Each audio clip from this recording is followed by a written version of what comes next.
Assalamualaikum warahmatullahi wabarakatuh. Yang terhormat Bapak Faturrahman Husain selaku dosen pembimbing mata kuliah hadis dan teman kelas manajemen dakwah doa yang berbahagia. Puji syukur marilah kita panjatkan kepada Allah Subhanahu wa Ta'ala atas rahmat berupa kesehatan dan sholawat serta salam semoga tetap tercurahkan kepada Rasulullah Shallallahu Alaihi Wasallam. Topik yang akan kita bicarakan mengenai hukum memenuhi nazar berhaji bagi mayit dan hukum wajib haji bagi orang yang balik yang masa kecilnya sudah berhaji. Saya Risma Karohmatun Nikmah selaku moderator akan membimbing jalannya diskusi ini. Sebelumnya, saya akan memperkenalkan anggota kelompok. Yang pertama, Kamila Nuraini. Yang kedua, Rindi Indasari. Yang ketiga, Anissa Fitri. Pemateri yang pertama akan disampaikan oleh Mbak Kamila. Waktu dan tempat saya persilahkan. Baik, terima kasih atas waktunya. Sebelumnya, saya ingin menyampaikan bahwa hadis yang kami kutip bersumber dari kitab Bulughul Maram.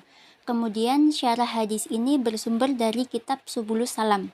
Baik, langsung saja sebagai pemateri pertama, saya akan menyampaikan hadis mengenai hukum memenuhi nazar berhaji bagi mayit.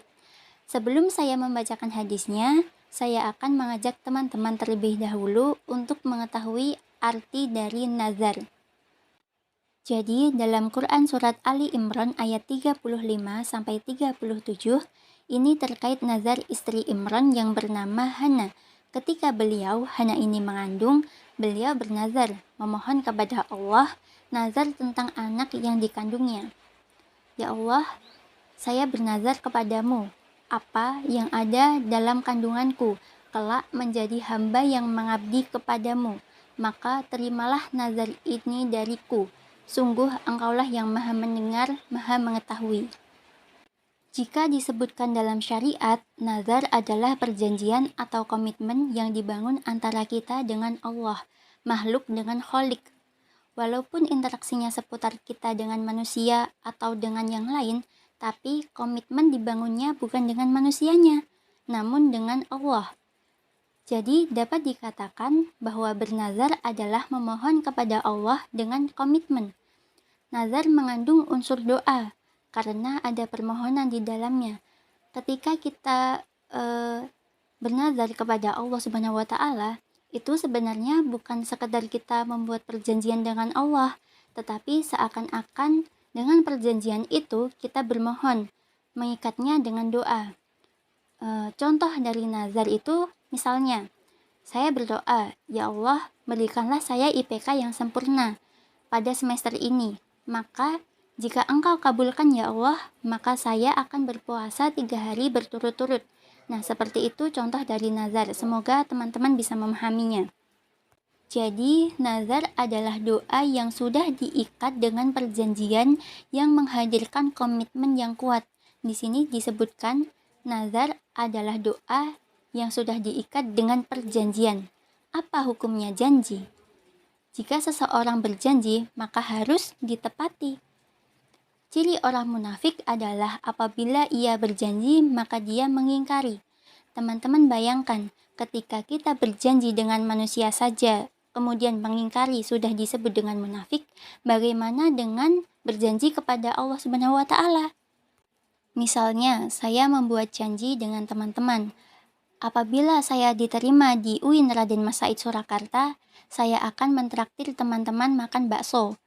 Nah, jika dalam kenyataannya saya diterima di UIN Raden Mas Said Surakarta, tetapi saya tidak mentraktir teman-teman makan bakso, maka apa yang terjadi? Pasti teman-teman akan kecewa.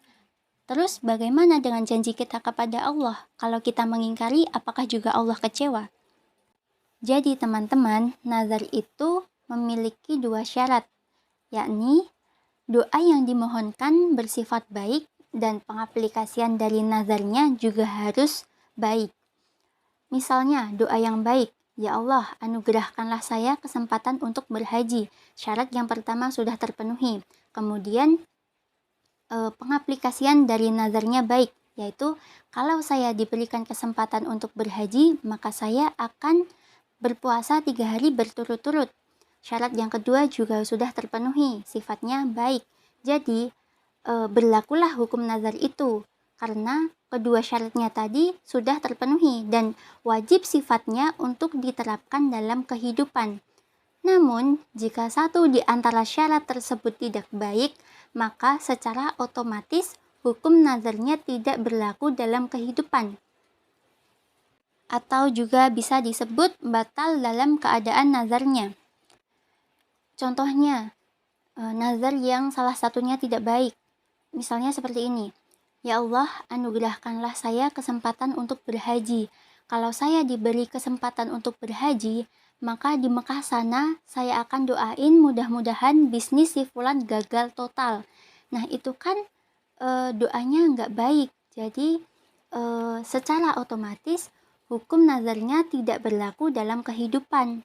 Maka yang seperti ini, sekalipun Allah kabulkan ia untuk berhaji, maka batal dalam keadaan nazarnya. Nah, hal ini tidak diperbolehkan.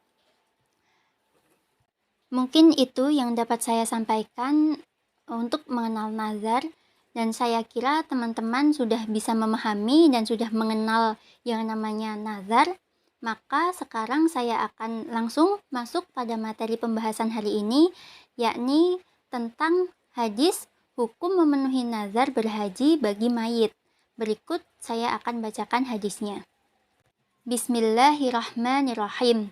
Wa anhu anna imra'atan min Juhainah ja'at ila an-nabiyyi sallallahu alaihi wasallam faqalat inna ummi nazarat an tahujja falam tahujja hatta matat afa ahujju anha qala na'am hujji anha ara'aiti law kana ala ummiki daynun akunti qaliyatah iqlu Allah fa Allahu ahaqqu bil wafa. Rawahu Al-Bukhari. Artinya, dari Ibnu Abbas radhiyallahu anhu bahwa ada seorang perempuan dari Juhainah datang kepada Nabi Shallallahu alaihi wasallam. Lalu berkata, "Sesungguhnya ibuku telah bernazar untuk menunaikan haji. Dia belum berhaji lalu meninggal. Apakah aku harus berhaji untuknya?" Beliau bersabda, "Ya, berhajilah untuknya. Bagaimana pendapatmu seandainya ibumu menanggung hutang? Tidakkah engkau yang membayarnya? Bayarlah pada Allah, karena Allah lebih berhak untuk ditepati." Hadis riwayat Bukhari. Penjelasan dari kalimat hadis tersebut adalah dari Ibnu Abbas. Ia mengatakan bahwa ada seorang wanita dari kabilah Juhainah. Wanita itu tidak disebutkan namanya karena Ibnu Hajar mengatakan bahwa ia tidak menemukan nama wanita tersebut. Wanita itu mendatangi Nabi dengan membawa pertanyaan mengenai nazar ibunya yang sudah meninggal untuk melaksanakan haji. Namun yang benar-benar menjadi pertanyaannya adalah ibu dari wanita tersebut sudah meninggal, namun belum sempat melaksanakan nazarnya.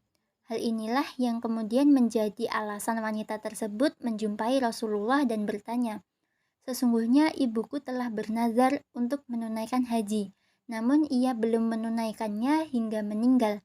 Apakah aku harus menunaikan haji atas namanya?" Kemudian Rasulullah menjawab, beliau bersabda, "Ya, tunaikanlah haji atas namanya." Di sini Nabi juga mengkiaskan nazar ibu dari wanita tersebut dengan hutang. Seandainya ibumu berhutang, apakah engkau akan membayarnya?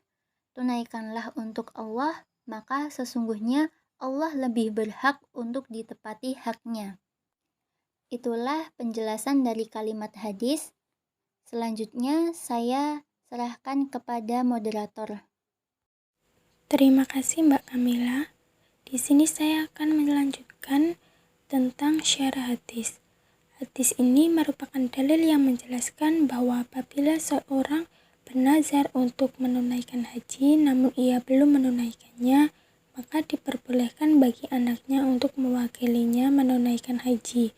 Walaupun anak tersebut belum menunaikan ibadah haji untuk dirinya sendiri, karena dalam kisah hadis tersebut disebutkan bahwa Nabi Shallallahu Alaihi Wasallam tidak menanyakan apakah wanita tersebut sudah menunaikan haji untuk dirinya sendiri atau belum.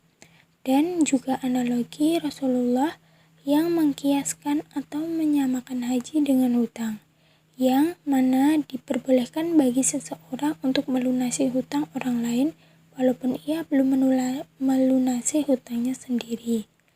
Hadis ini juga merupakan dalil diisyaratkannya kias atau analogi. Rasulullah juga memberikan contoh agar lebih mantap dan memberikan penjelasan dan supaya mudah untuk diterima oleh pendengarnya. Hadis ini juga menjelaskan wajibnya menunaikan haji atas nama orang yang telah meninggal, baik orang tersebut telah berwasiat atau tidak, karena bagaimanapun hutang harus dibayar. Begitu juga dengan semua jenis tanggungan keuangan seperti kafarat atau sejenisnya. Inilah pendapat dari Ibnu Abbas, Zaid bin Sabit, Abu Hurairah, dan Asy-Syafi'i. Untuk materi selanjutnya akan dijelaskan oleh Mbak Risma. Hadis tentang hukum wajib haji bagi orang yang balik yang masa kecilnya sudah berhaji. Wa anhu qala Rasulullah sallallahu alaihi wasallam ayyuma sabbi hajja summa balagha al-hinsa fa alaihi ayyahujja hajjatan ukhra wa ayyuma abdin hajja summa utiqa fa alaihi ayyahujja hajjatan ukhra.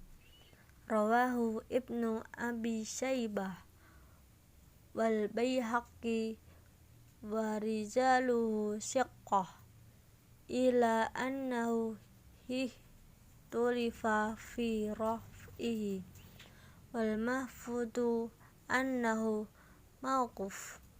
Artinya dari Ibnu Abbas radhiyallahu anhu bahwa Rasulullah shallallahu alaihi wasallam bersabda, setiap anak yang haji kemudian setelah balik ia wajib haji lagi, dan setiap budak yang haji kemudian ia dimerdekakan ia wajib haji lagi.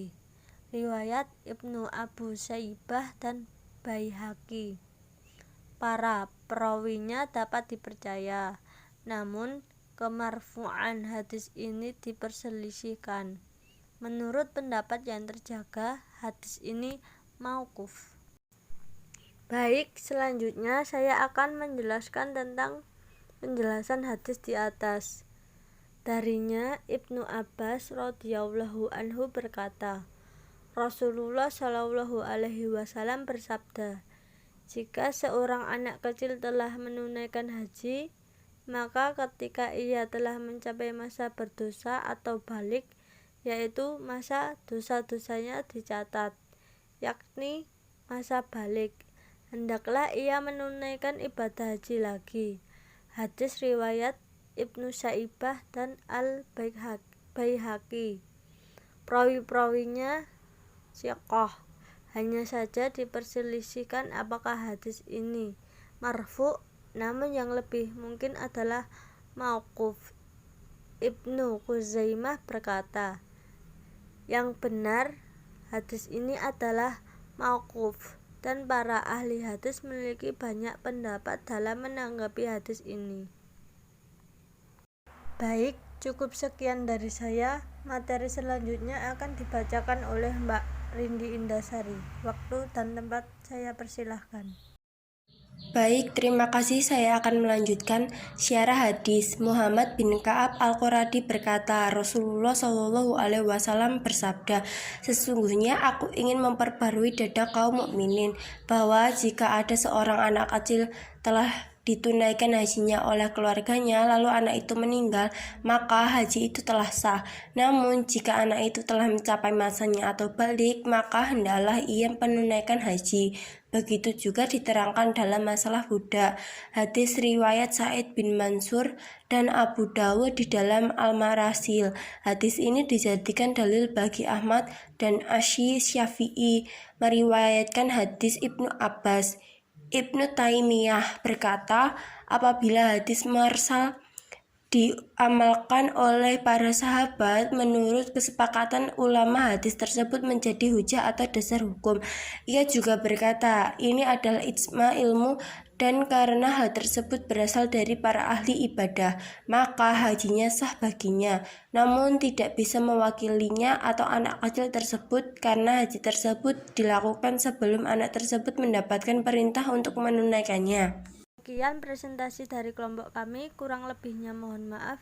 Billahi taufik wal hidayah. Wassalamualaikum warahmatullahi wabarakatuh.